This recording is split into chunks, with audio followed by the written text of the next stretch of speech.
My name is Katy Powers. I'm an associate professor of government at Dartmouth College, and today I'm talking about why states fight for disputed territory.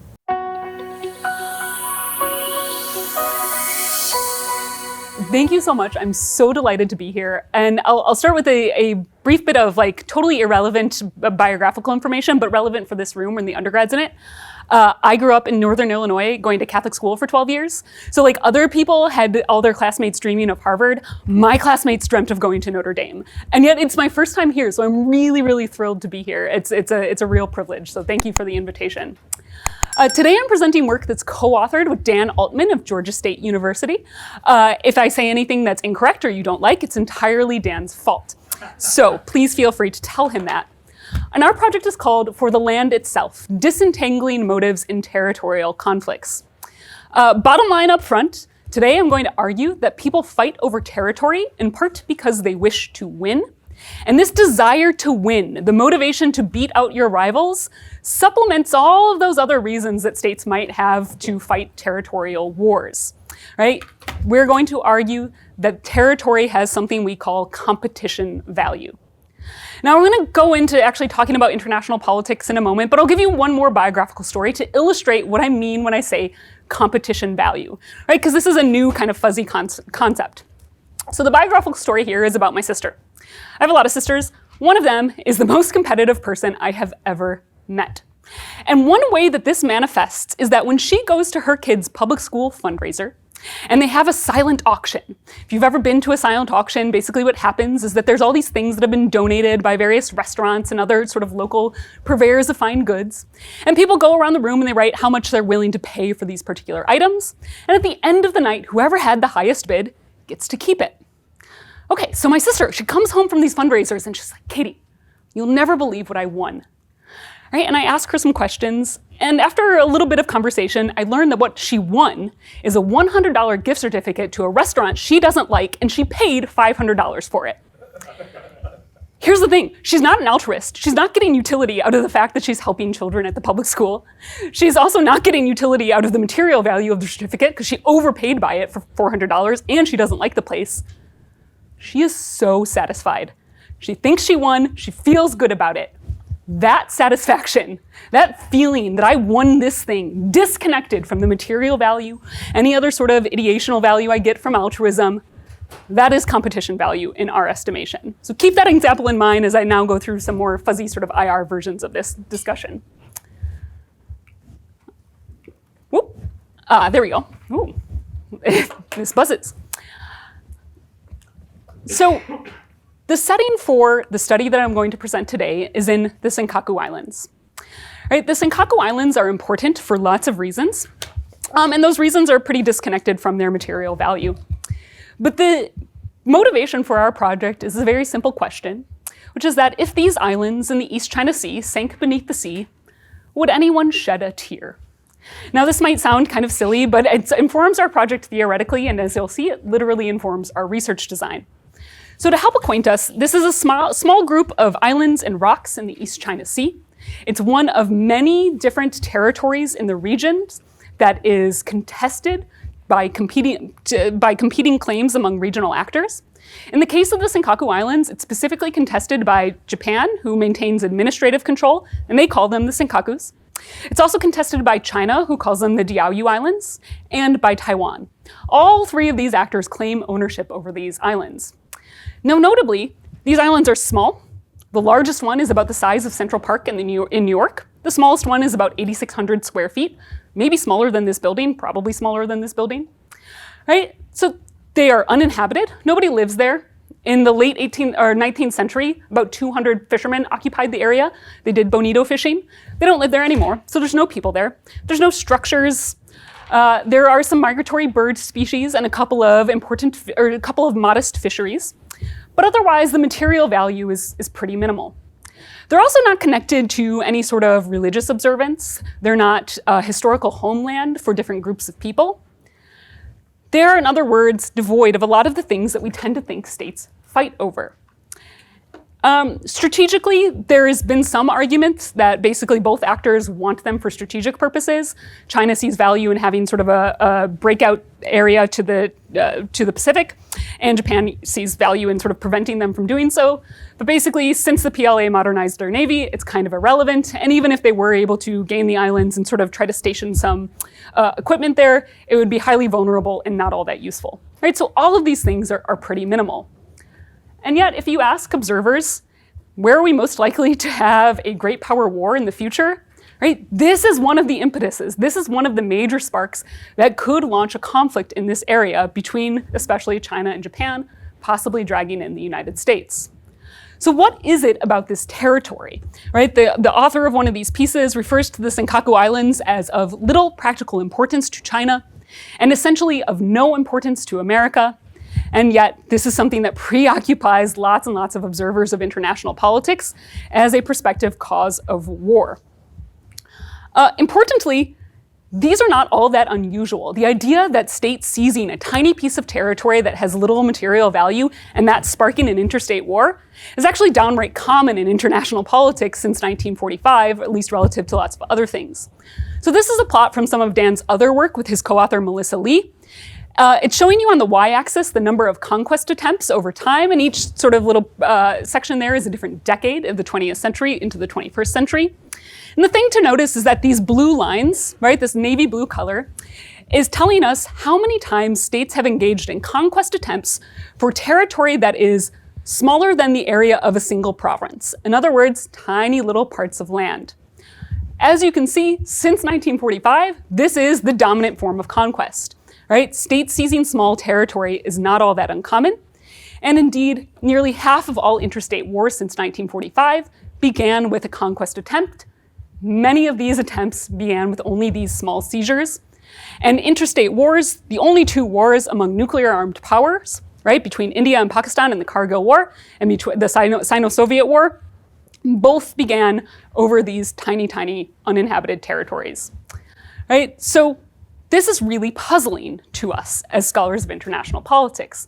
Why are states fighting so hard and so often over these tiny bits of uninhabited and often materially not all that useful pieces of territory? We argue that they fight over this territory because, in part, territory holds competition value. Again, this is the value that actors attach to land precisely because somebody else claims it. We're going to argue that competition value, this is distinct from any value attached to the land itself, right? And that this is an important motivation for territorial conflict. In the rest of the talk, I'll unpack some of this background and theory a little bit more, then walk you through our research design, which again is going to be informed by that literal example of the Senkaku Islands sinking beneath the sea. We'll talk about the case selection, sort of why we're studying the Senkaku Islands in particular, how we designed our experiment to try and identify competition value in a causal manner. And then I'll show you the results of our pilot study. I emphasize pilot study, right, because we did this particular study in order to help refine our instrument, sort of test our measurement strategy. And then we are going to pre-register and field a bigger experiment with a slightly refined version of the instrument. And so the results that I'll present today are preliminary, right? I can tell you a little bit about what we find, but I would not treat them as definitive, right? This is early stage research in that sense. The summary is that at the end of the day, our pilot results are going to show us that people express greater disutility when Japan loses to a competitor than when they lose the islands to an act of nature. We are going to argue that this is evidence that these islands hold competition value. In other words, we feel worse when somebody else takes our toy than when that toy simply disappears.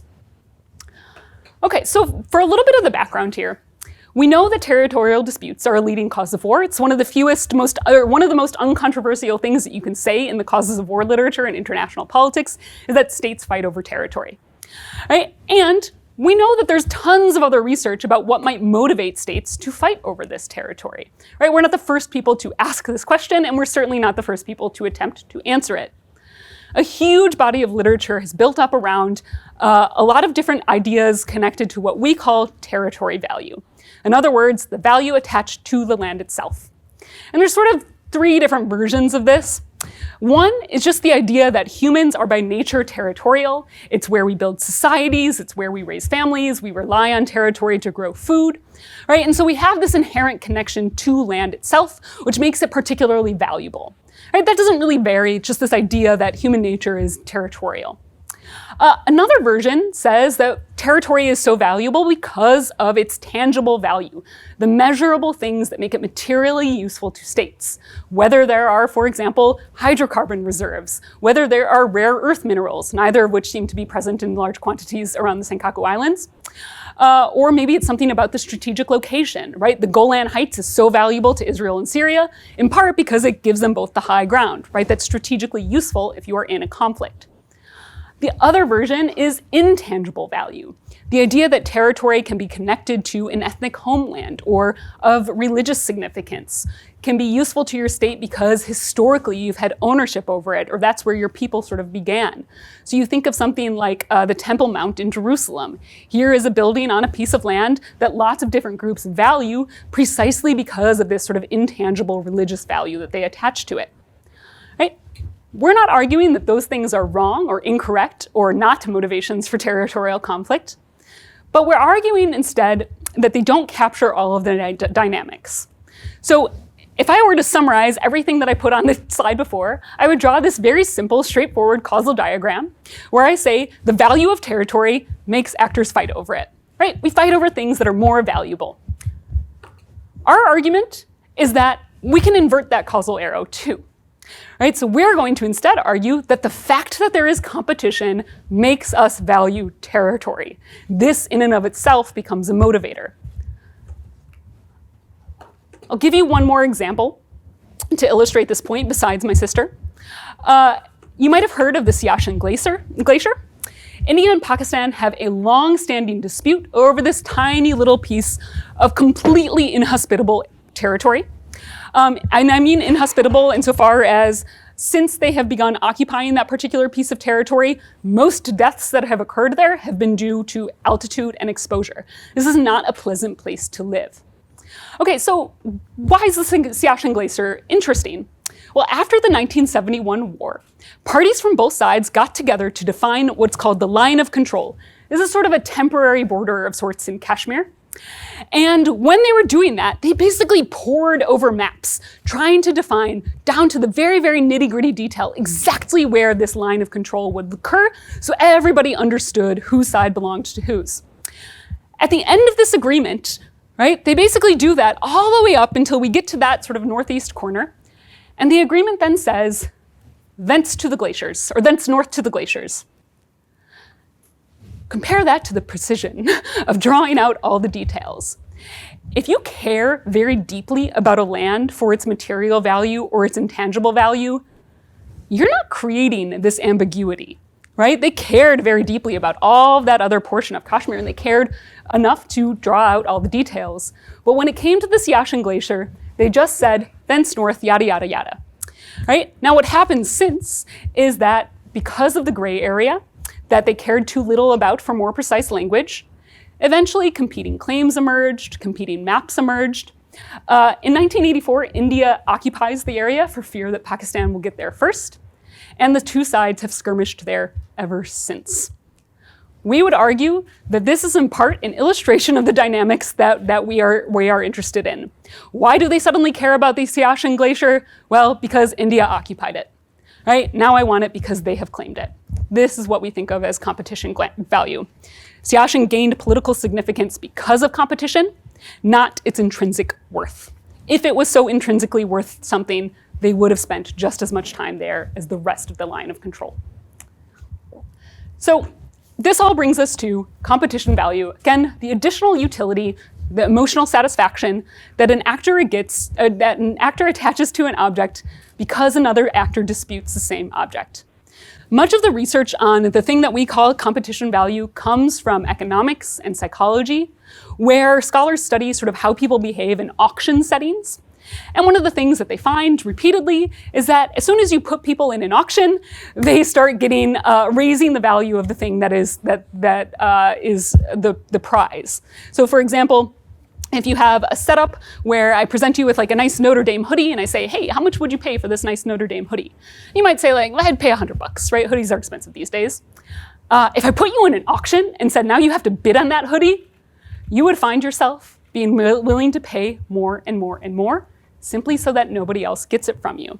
That's the behavior that scholars observe, and they call it all sorts of different things. But the basic idea is that people participating in auctions will soar past whatever their predetermined material value for the good is and pay much more.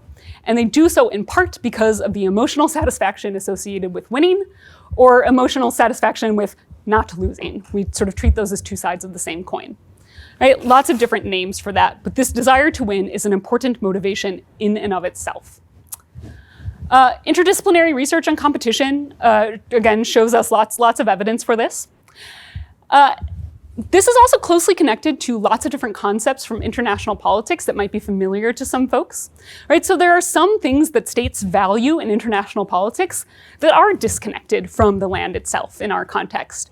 So for example, we know that states, when they feel humiliated by a past defeat, are more likely to fight wars at a later date, in part because they want to gain status in the international system. They want that esteem that comes with demonstrating that they can beat other actors.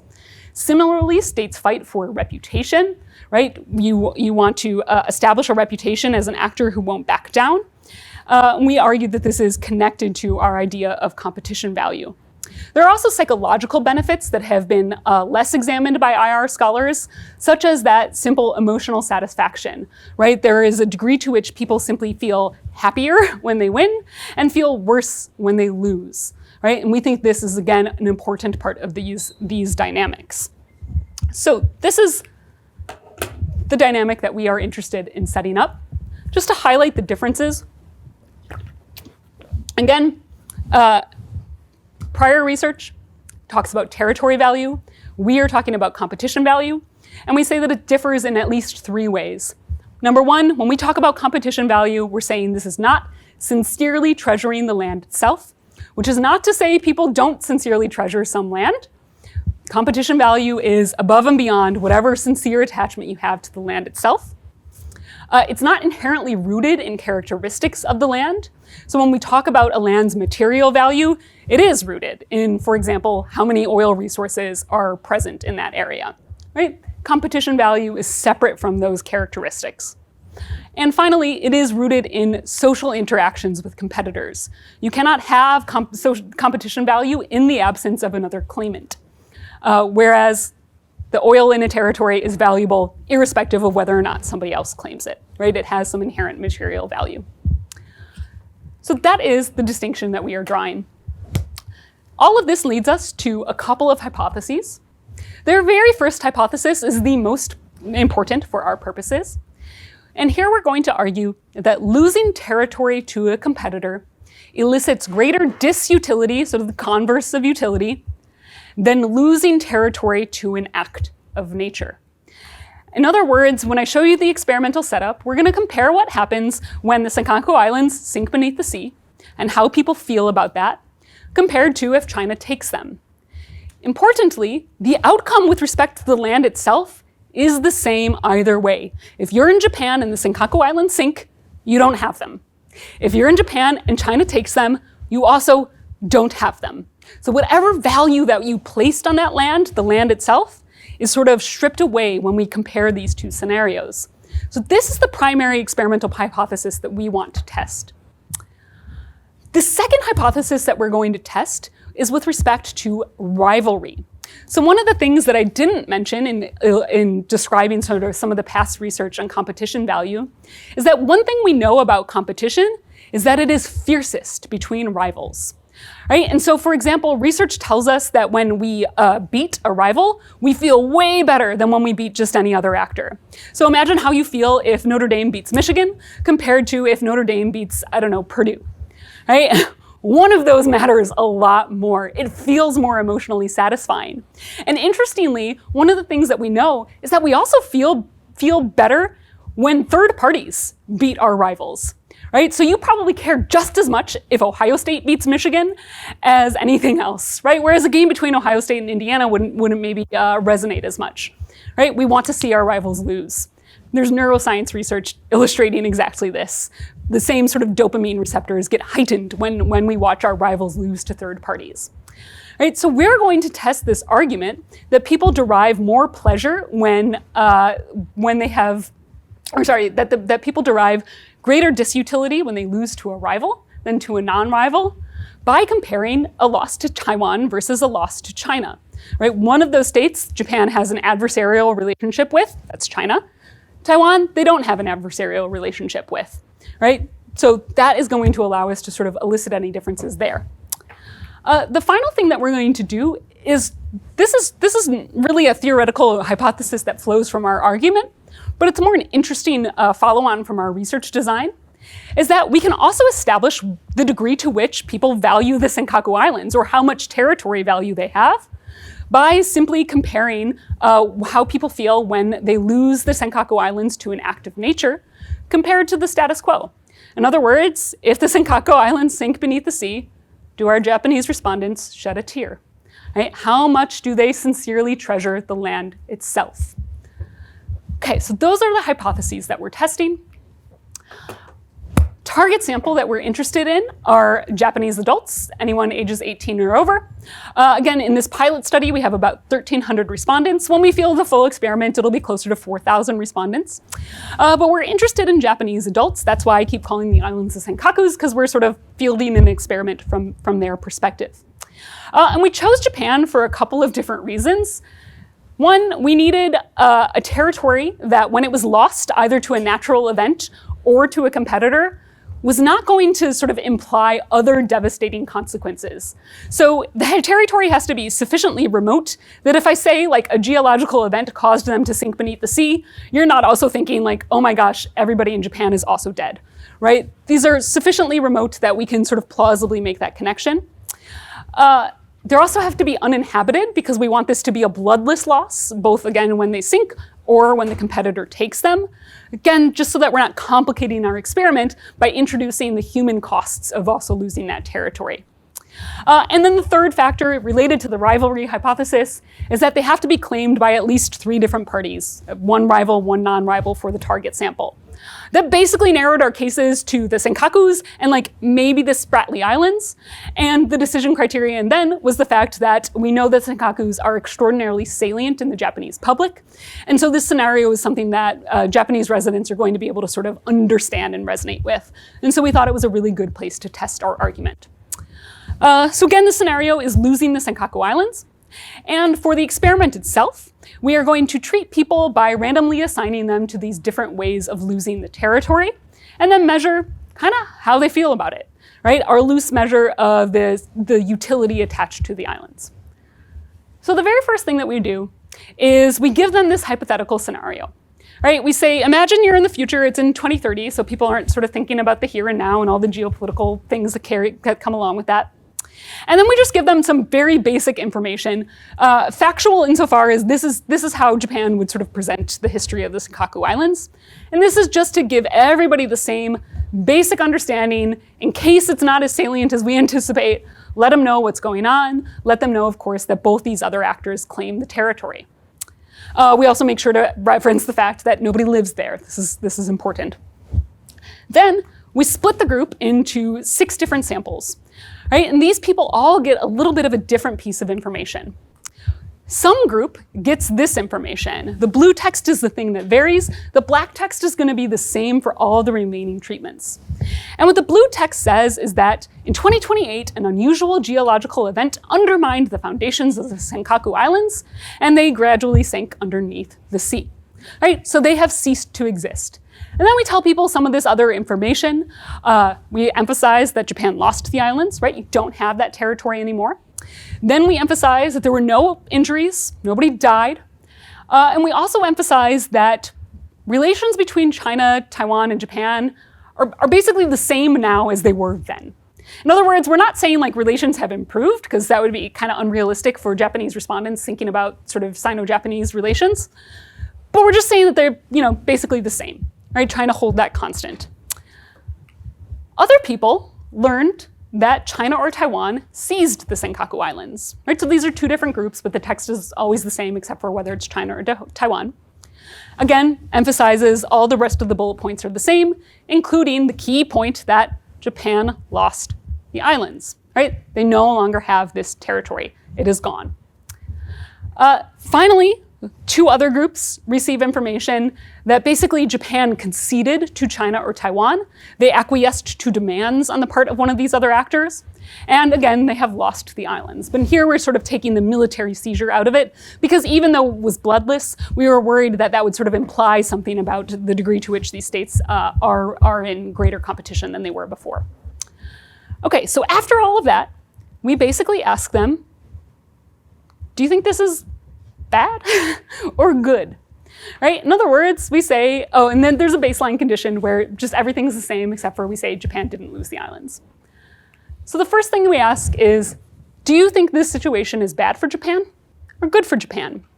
What I'm showing you on this plot is a plot of the treatment effects. All of these treatment effects are comparing the group that's listed on the y-axis to that situation where Japan loses the island in the geological event. It's also measuring how bad you feel, the disutility. So positive value means that in this condition, and when Taiwan seizes the islands, people feel about 15% worse compared to when they sink beneath the sea.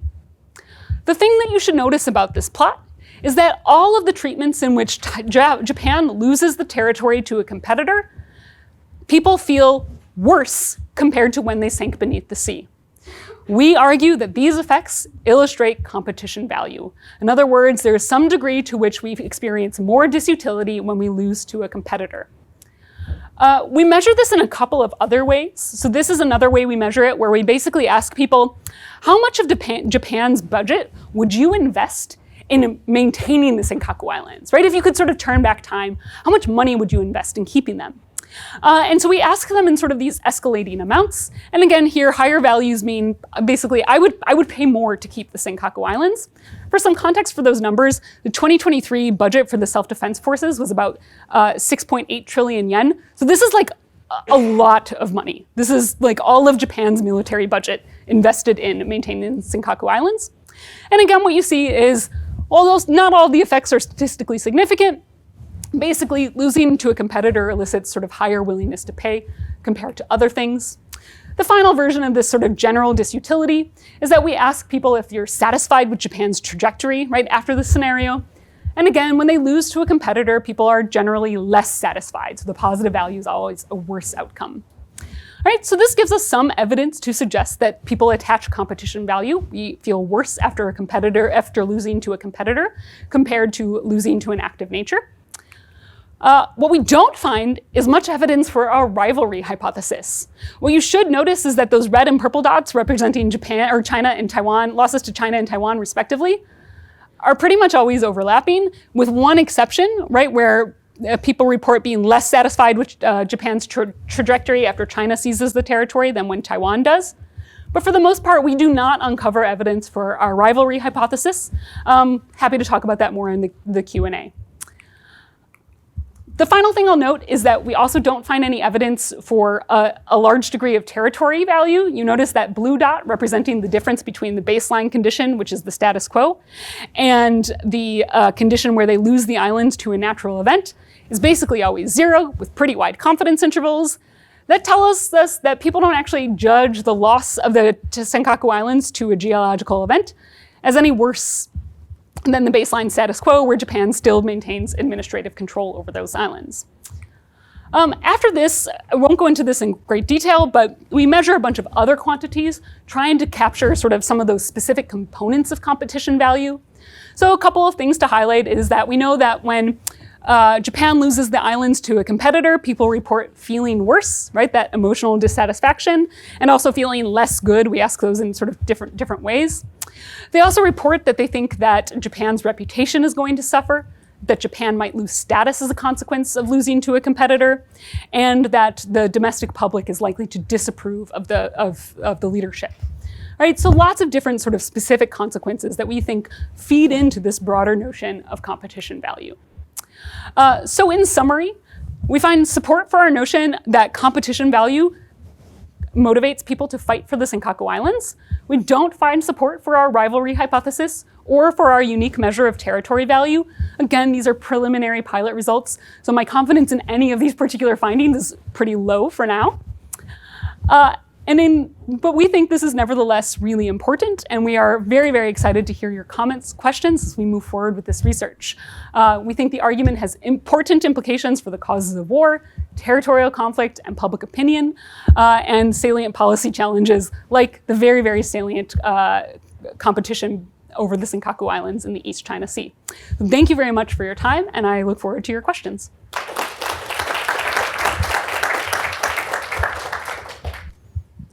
Thank you so much for your talk. My name's Anne. I'm an undergraduate. This is just a quick clarifying question. Your point about having a change in prime minister, is that just to disassociate political feelings away from the event? Yeah, we were a little bit worried about the idea that one of the things that could be driving the results is that people are just really dissatisfied with the prime minister who let these islands go. And so we wanted to find a way to sort of hold constant the idea that hey, it's a new prime minister in power. It's actually also how we identified 2030 as the appropriate time, because it was after an electoral cycle in Japan.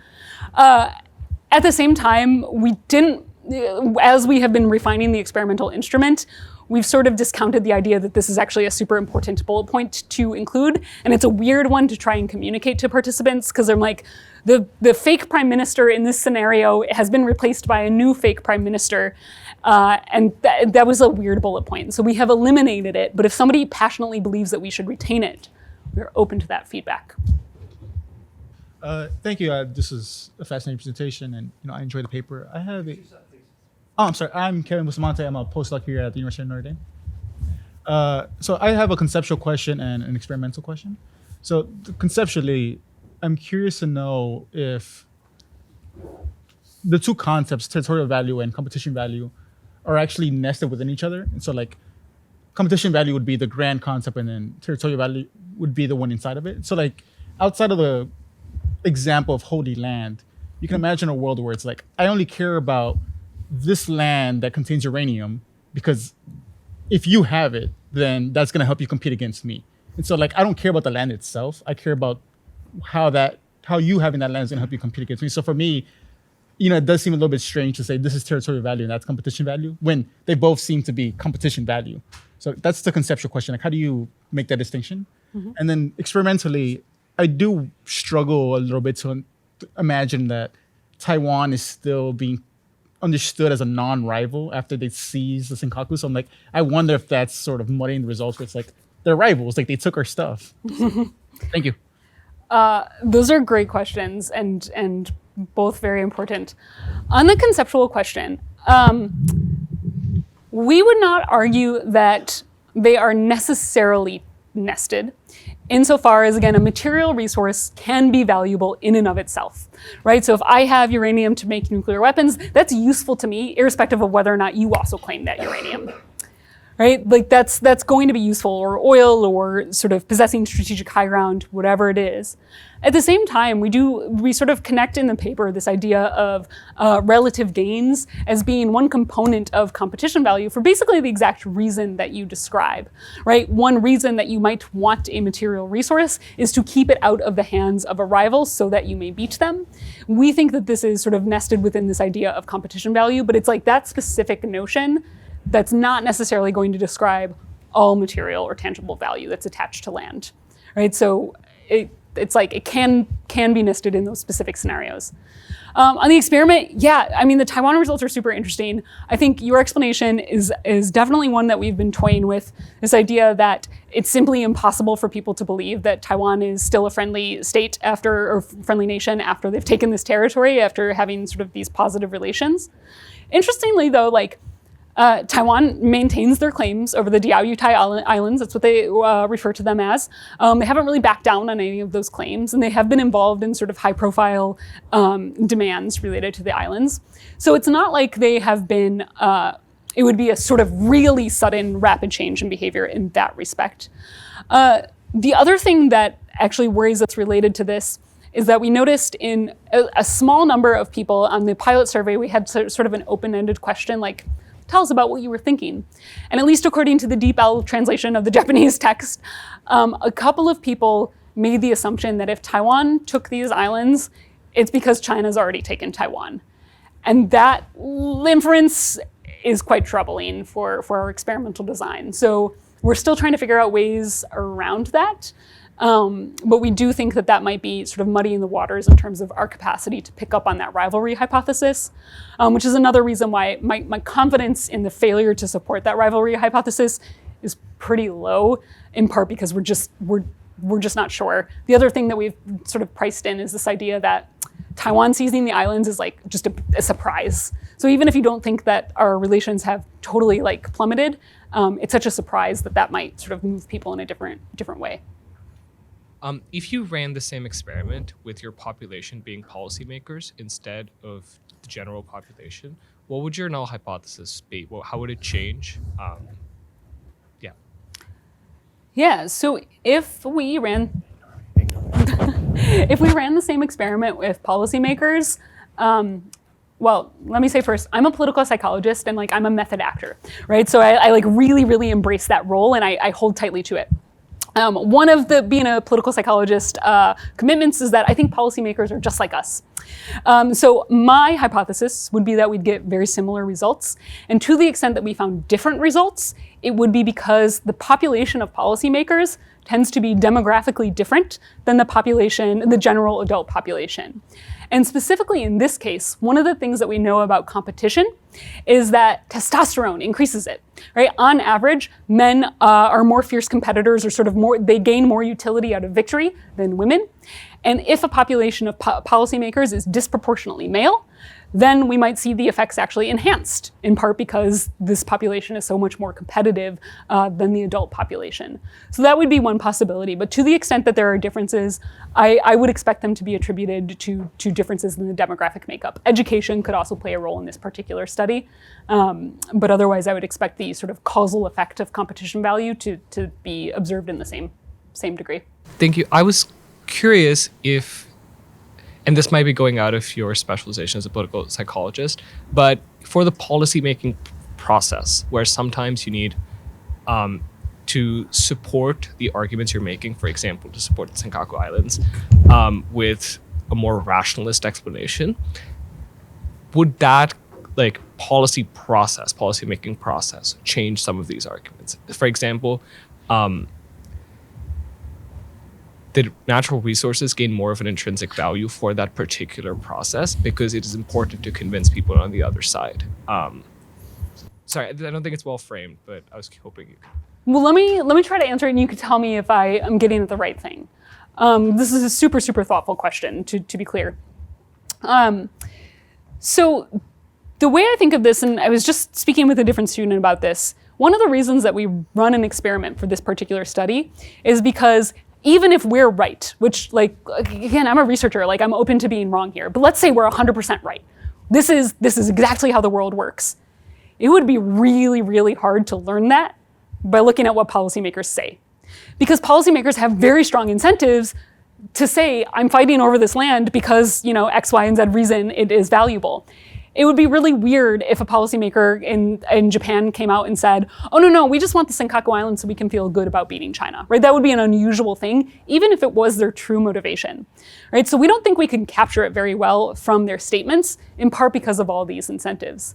And indeed, you can kind of look at the dynamics around the Senkaku or Diaoyu Islands, right? And then nobody cared about them for a long time. And in the 1960s, the UN published a report basically saying maybe there is some oil there, right? And as soon as that happened, China was like, these are ours, right? Now, maybe that is the result of the sincere concern about those material resources. Over time, that has sort of washed away.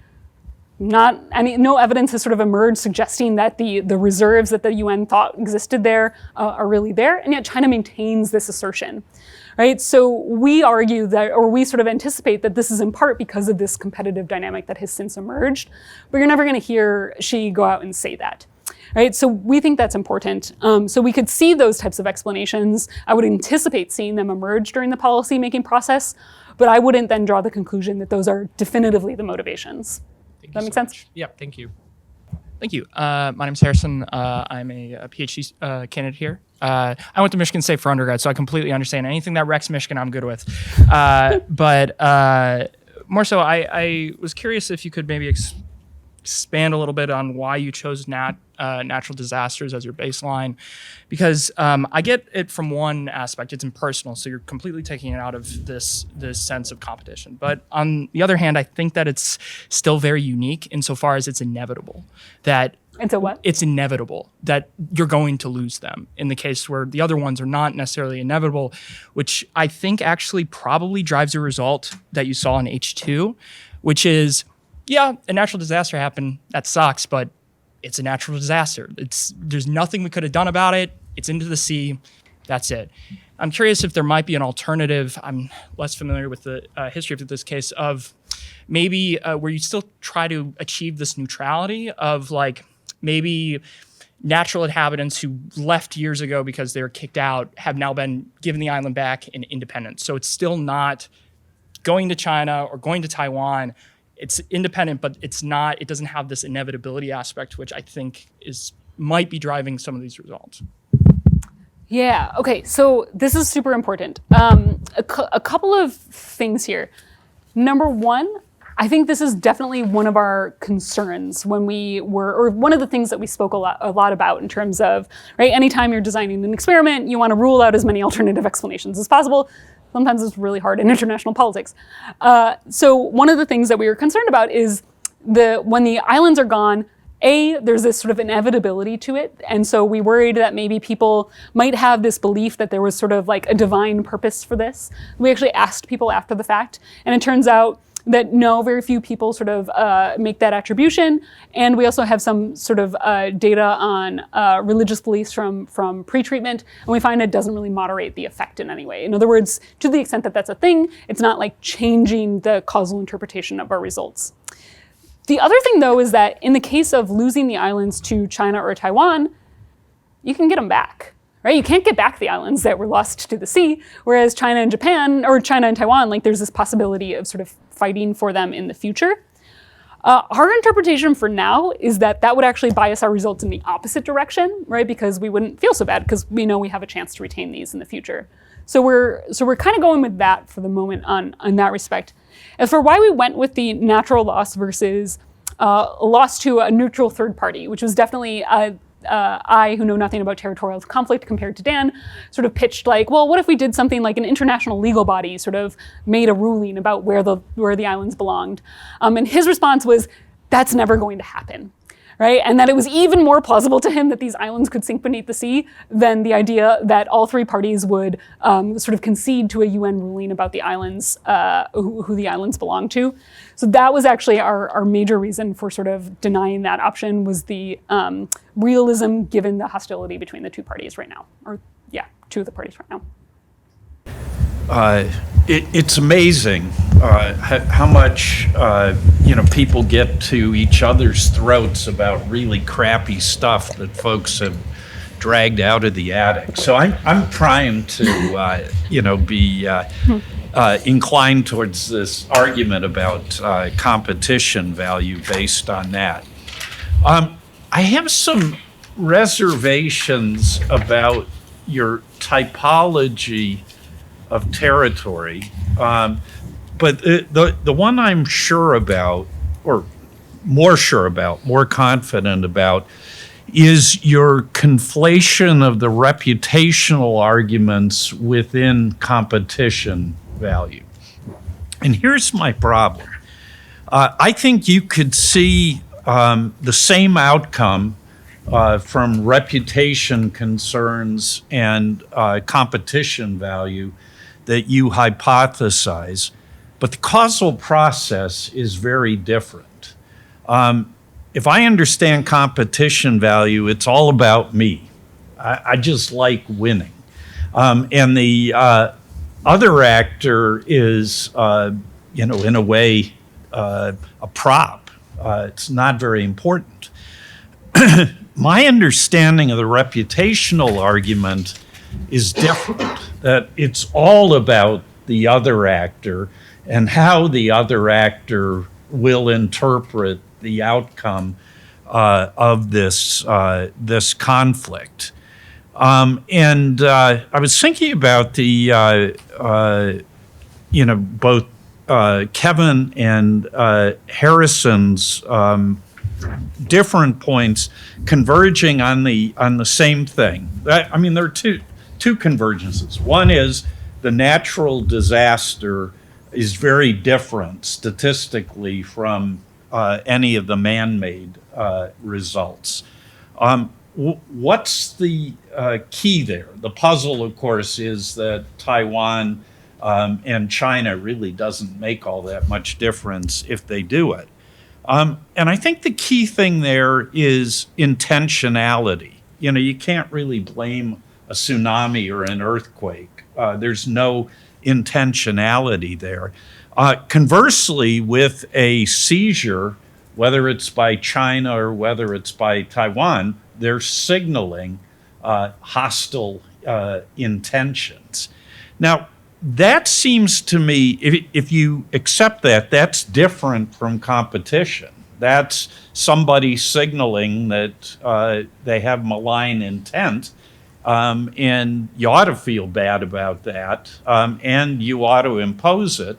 But you're doing it for different reasons than this, sort of psychological propensity just to win. So why conflate the two, and how do you disentangle them?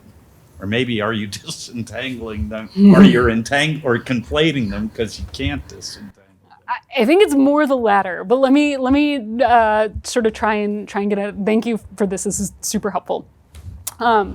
So the basic argument that we're making is not necessarily that it's only this psychological component whereby sort of the other party's reaction is not relevant.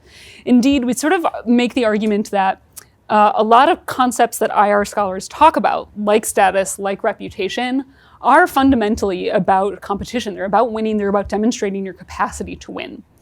And that this is also connected to the emotional satisfaction that you get just from that warm fuzzy of having beaten others, right? So we're arguing that those are all sort of components of competition value that sort of feed into it, right? So that it's not just one of those things in and of itself, right? And you can think about this in like, some of the psychology of this is rooted in ideas of social comparison processes.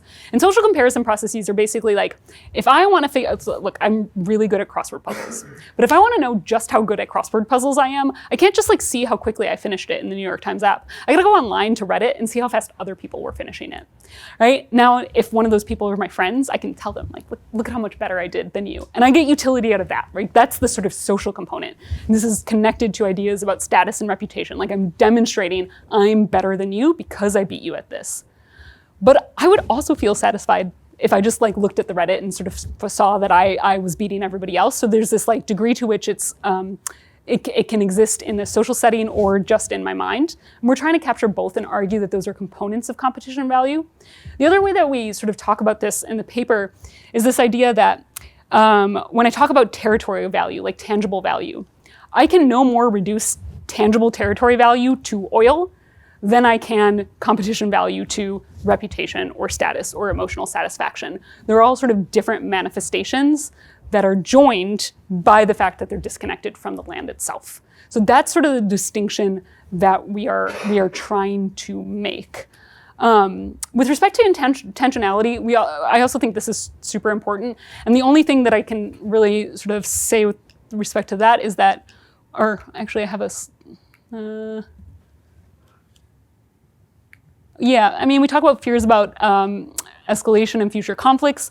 We try to control that in a couple of different ways by talking about the fact that sort of relations are back to the same. That's that bullet point that I emphasized about like, we're not saying they're better, we're not saying they're worse, we're just saying that they're like sort of even. right? They haven't changed in any way. And so our hope is that that can sort of mollify some of those impressions that they are sort of newly hostile, or at least more hostile than they were prior to the seizure. But I agree with you, it's a really tricky thing. So if there are other ideas about how we can sort of further dampen those impressions of hostility, we would be interested in them.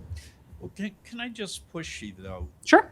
Do you disagree that the reputation argument and the competition value argument are different internal processes?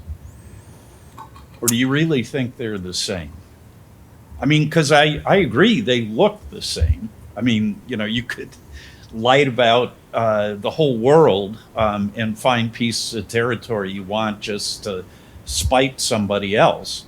But you could also find lots of pieces of territory like Vietnam that you invest a lot of blood and treasure in for the reputation argument. But they seem different.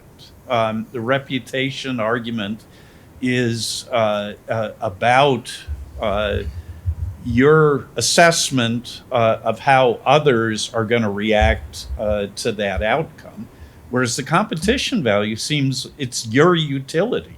You're winning, and you do have other people. You have to have somebody to win over, but it seems like a very different process to me.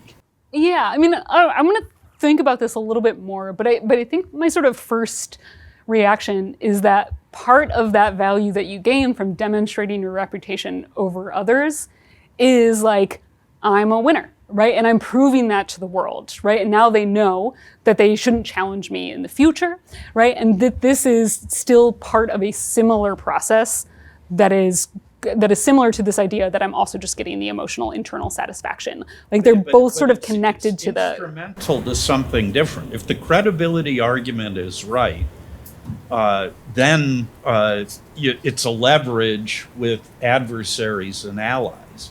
Whereas the competition value is all about increasing your own, utility or pleasure, or whatever metrics. So those are different, I think.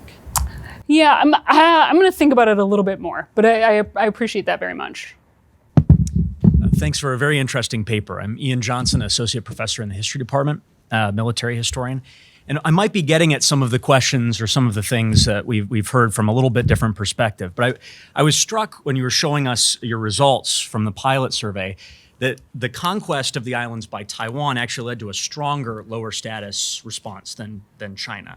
And I'm curious about the place of relative power in this competition value story. When the Soviets struggled to beat Finland in 1939, there were enormous reputational costs because of the disparity in power. And it strikes me in this story, maybe that is the explanation for some of these results as well. Maybe something you're already thinking about. I'm just curious, having a much smaller, weaker state reputationally seize these islands seems like both would have an effect in terms of competition value and reputational costs, and if that is factoring into how you're thinking about the project. Yeah, I mean, it's certainly factoring into how we're thinking about like how to make this experiment, structure this an experiment in a way that we can sort of adequately capture what's going on with respect to Taiwan. So I mentioned a couple of the things that we think are going on, including like it's surprising. But the fact that they are materially weaker is also, we think, really, really quite important.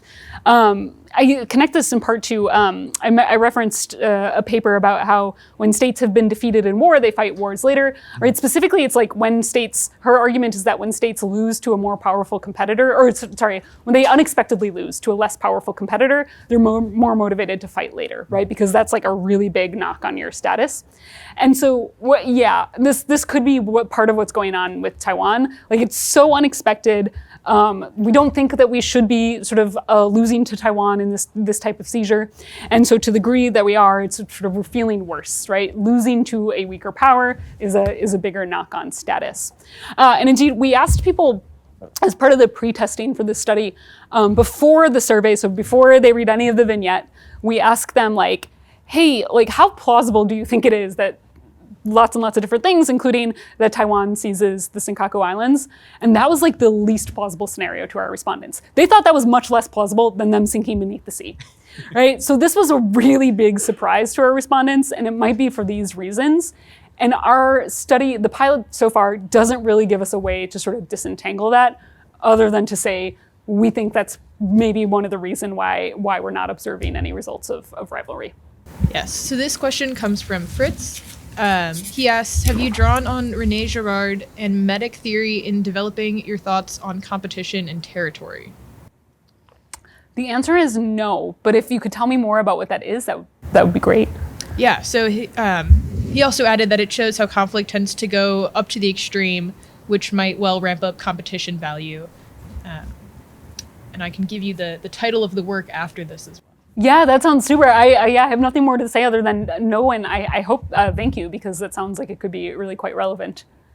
So I wanted to ask a question about, to what degree is a scope condition for this the loss of sovereign territory? So when I was looking at the way you presented the experiment, it's almost like it seemed primed, like Japan's had this territory and they're going to lose it.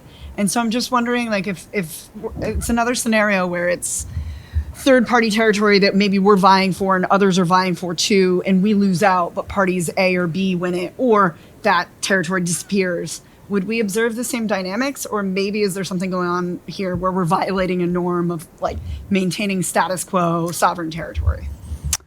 Yeah, so our expectation is that we would observe similar behavior. If there were sort of a true competition over sort of new territory. And actually one of the sort of funnier examples that Paul Hensel so helpfully gave us, because some people don't like when we sink islands beneath the sea and they say this is totally unrealistic, is that there was a volcanic island that sort of emerged in the Mediterranean Sea, and instantly it was competed over by a bunch of states in the area. There was nothing on it. Was a volcanic island that didn't exist, then it existed.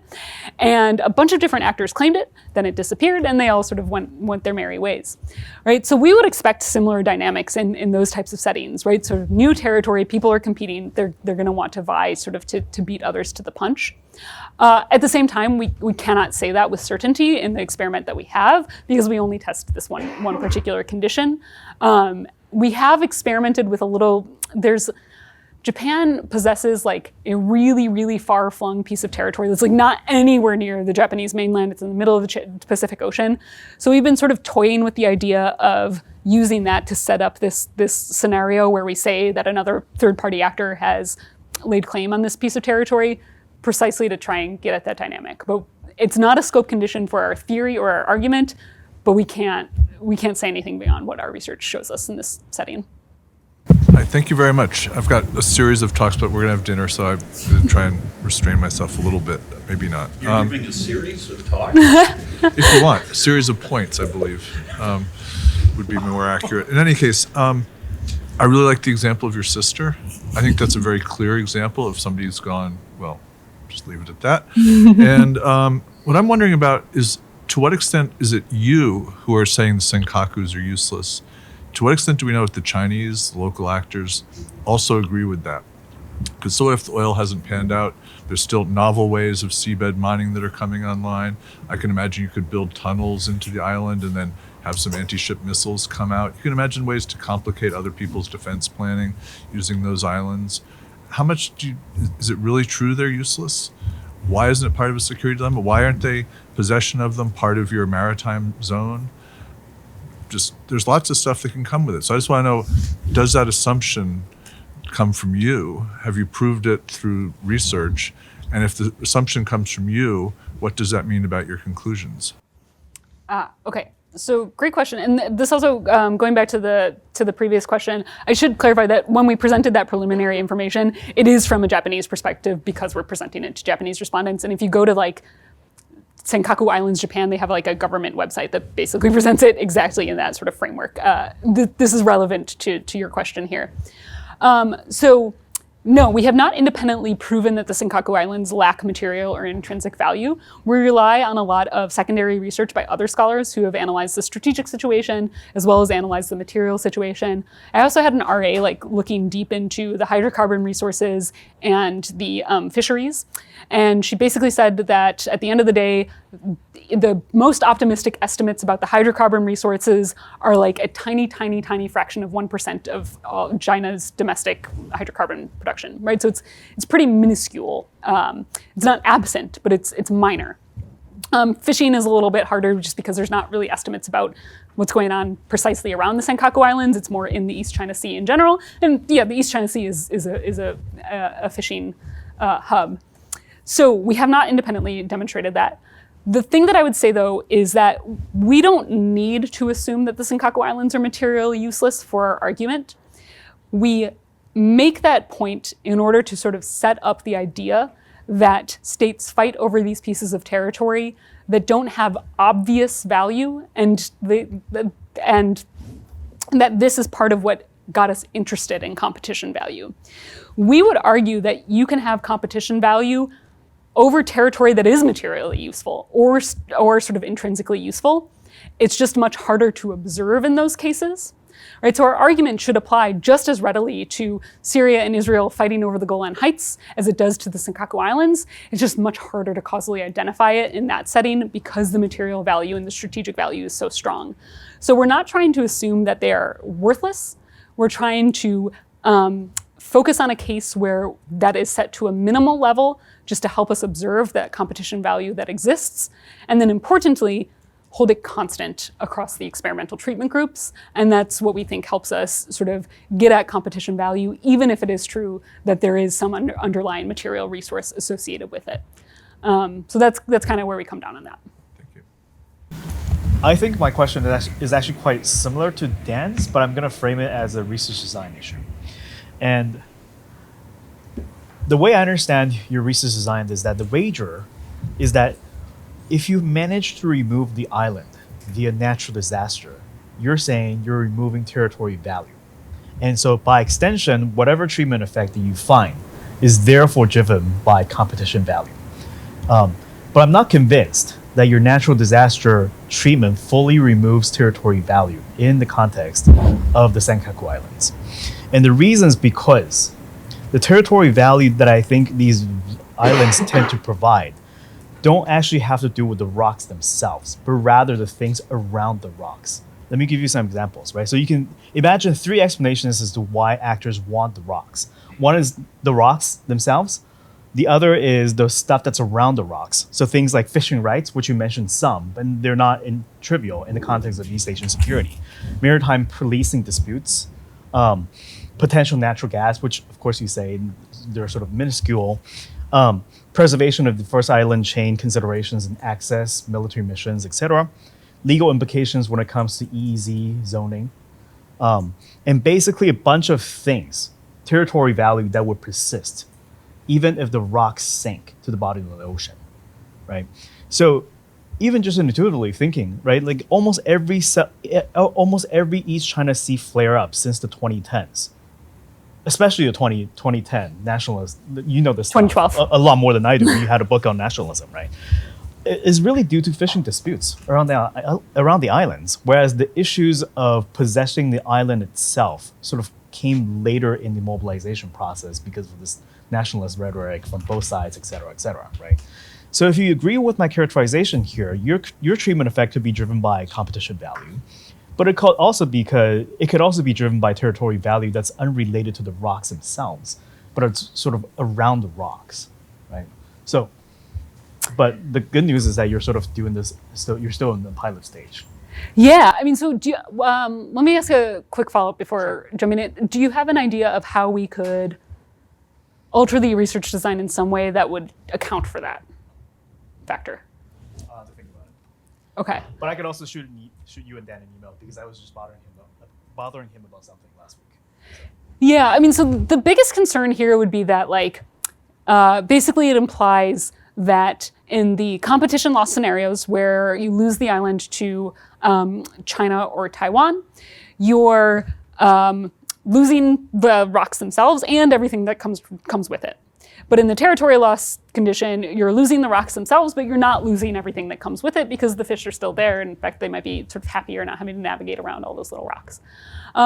Yeah, that would be a concern. I suppose we could try to investigate some sort of post-treatment measures of like just how much value people think surrounds the sort of waters in the study.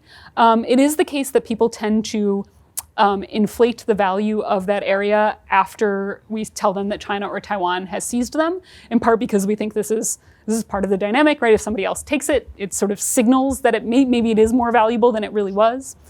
And so we can measure that and show that there is a difference there. So that sort of helps us in that respect because it suggests that at least there is some perceived difference in the material value of the territory after that competition loss compared to the territorial loss. But otherwise, I'm not sure that we could totally wash that away. So if you have ideas about how we could do that, we would welcome them. Yeah, I mean, to your point, right? One of them is to use post-treatment questions to see what are the key things that these respondents are thinking of when it comes to thinking about this economic islands. It could be the islands themselves, but my suspicion is that a lot of it has to do with fishing rights and fishing disputes, which of course, as I said earlier, have been driving a lot of the nationalist protests since 2010, as you know. Mm-hmm. So I don't know. Let me think about this, and I'll send you and Dan an email. Cool. Thank you. Hi, Kyle Jarris. I'm an associate professor in the Keough School here. Thanks for the talk. This is fascinating. I have a question that's more about kind of how you're conceptualizing competition value. It goes back to, I think, the kind of the paradoxical way that you're presenting it, right? So on the one hand, you have this idea of competition value as like your sister's willingness to fight over an arbitrary object just to prove that she's a stronger competitor. On the other hand, you sort of alluded to football rivalries, right? Mm-hmm. Where there's like a very salient context and a long history for this competition, right? And more generally, right, like as you sort of alluded to in this experiment, right? The nature of the rivalry between China and Japan over the Senkaku, and just more broadly, right? That's a very different kind of relationship and different context for this competition value than the Japan-Taiwan relationship. In a way, right, I think it's really surprising that you find what you do, right? Which is that rivalry doesn't seem to augment this. But I'm interested more generally in like how you're thinking about this relationship between rivalry or between this context of sort of salience for competition and the underlying competition value. And it gets interesting because, I mean, I could imagine that through an ingenious experiment like this, you can identify the increment of sort of competition value in one setting. But are you thinking about competition value as like this kind of stable increment that's everywhere and it always adds 20% intensity, to the fight? Or do you think of it as being something that's going to be very different in different contexts? But to that point, like empirically, if it's so different and it's so entangled with the sort of salience of competition, the level of geopolitical rivalry, and it's therefore like empirically really hard to tease out elsewhere, then is the point just to prove that it exists somewhere, right? So yeah, I've thrown a lot at you, but I'm curious how you're thinking about that. Yeah. So thank you. There's a whole lot in this. Number one, I'll say, if you were surprised that there was no difference between China and Taiwan, you should talk to me and Dan, because we were also very surprised. Like these were, had we pre-registered this would have been like very much not consistent with our pre-register, and we're going to pre-register it again anyway, irrespective of what we find, right? Because we still think there's some sort of credence to this hypothesis. But the evidence is just not consistent with that, right? So we were very surprised by the lack of difference there. Again, there's like lots of different explanations, some of which folks have pitched out about what might be going on there. The thing with rivalries, so there's kind of two things that can be occurring at the same time, and I think that are sort of both captured by our argument. On one hand, right, some real material dispute can start a rivalry. That happens, right? This is a thing that occurs in international politics and in the world, right? And in sports matches. We would argue that though in that sort of competitive dynamic, you can sort of takes on a life of its own, whereby beating your rival becomes sort of an independent thing that also motivates you, irrespective of what the initial impetus was, right? So we think that dynamic is definitely occurring.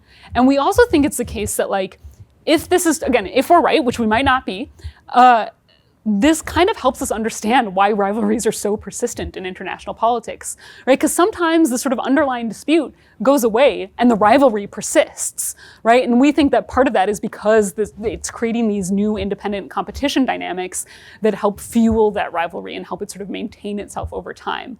So we think that's sort of part of the dynamic. The other thing is, like you asked about sort of other settings. I'll emphasize, in the 30-minute version of this talk, I don't discuss this.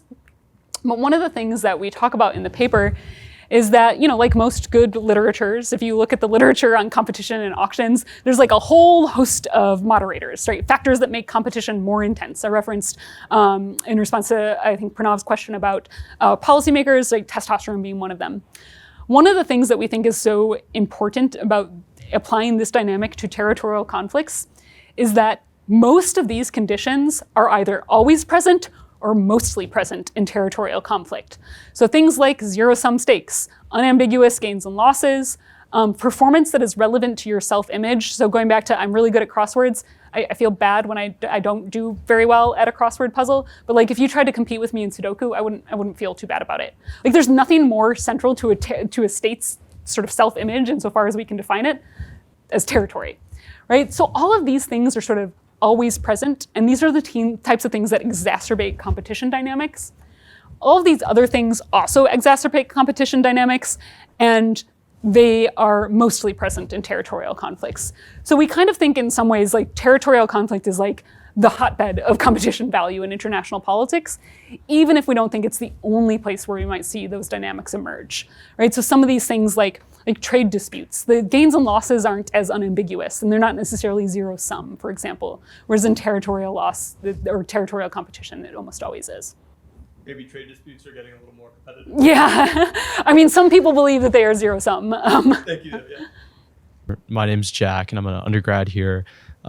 So you kind of introduce competition value at the start of the talk as this desire to win. And you reference the example of your sister, but at points throughout the talk, you kind of use it interchangeably with not losing. And I'm curious whether you've given thought to how you define competition value and whether there's a distinction there. Because based on some of the responses that you reference, the behavioral biases, kind of the application of prospect theory and the framing of this experiment as being in the domain of loss, whether you think that kind of affects the emotional impact that is received by the respondents. So I guess if you've given any thought in what makes you define it as winning versus not losing. Yeah, so this is a really, really important question. The first thing I'll say, and this is just by way of clarity, right? One of the ways that we sort of deal with prospect theory as an alternative explanation is that you lose in all scenarios, so the framing doesn't change. And so we hope that that sort of eliminates that, it's an important psychological phenomenon. With respect to the loss and winning being sort of just converses of one another that we can use interchangeably, it's really, really tough. So the literature on this, some of the neuroscience literature has basically tried to separate this idea that people behave in this way in auctions because of the joy of winning versus the fear of losing. From what I've read, I haven't found like a really satisfactory explanation that says one of these is the dominant emotional experience, right? It seems to be a little bit of both. If anything, the fear of losing maybe dominates over the joy of winning.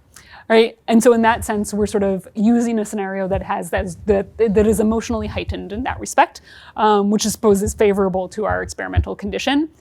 But otherwise, they're mostly used interchangeably, and I haven't really found a super satisfying way to separate them.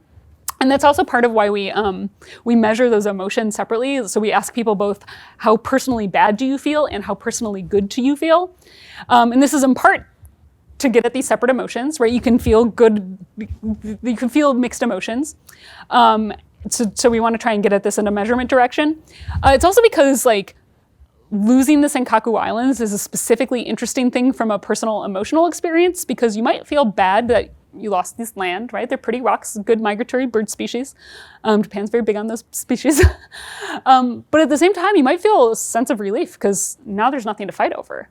Right? And so we want to capture those different emotions, but we don't make an affirmative argument about which of those is dominating, and I haven't seen any evidence in the literature that pushes me in one direction or the other. I'm a big fan of consilience, right? So if you can't prove things with more than one method, you're probably not onto something. And what I like about this project a lot is that you guys do the cyclit, but you kind of do this, you interact with strategic stuff and political science and a bunch of other things. But I think you can go farther. And what this is reminiscent to me, like anthropology, right? That like, so the famous Cliff Geertz essay on cockfighting is this story, right? It's just that he's doing thick description and ethnography of how they do the cosmology of a rivalry to represent the world they wish they lived in, but they don't. And none of it fucking matters.